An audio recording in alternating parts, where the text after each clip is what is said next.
सबसे पहले आपको बताएंगे ईद की छुट्टियों और लॉकडाउन से मुल्क में कोरोना का जोर कम होने लगा और केसेस नुक्ता उरूज से 61% तक नीचे आ गए।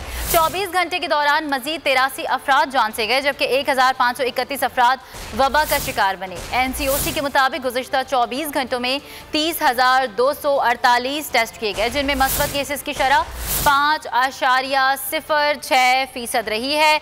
ईद की छुट्टियों और लॉकडाउन से मुल्क में कोरोना का जोर कम होने लगा है। खुशखबरी है, केसेस नुक्ता उरूज से 61% तक नीचे आ गए हैं, जबकि 24 घंटे में अमवात की तादाद भी कम हुई है।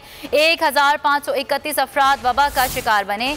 NCOC के मुताबिक गुज़िश्ता 24 घंटों में 30,248 टेस्ट किए गए, जिनमें मस्बत केसेस की शरह 5.06% रही है। बुलेटिन के आगाज में सबसे पहले आपको एक अच्छी खबर देंगे। ईद की छुट्टियों और लॉकडाउन में मुल्क में कोरोना का जोर कम होने लगा है।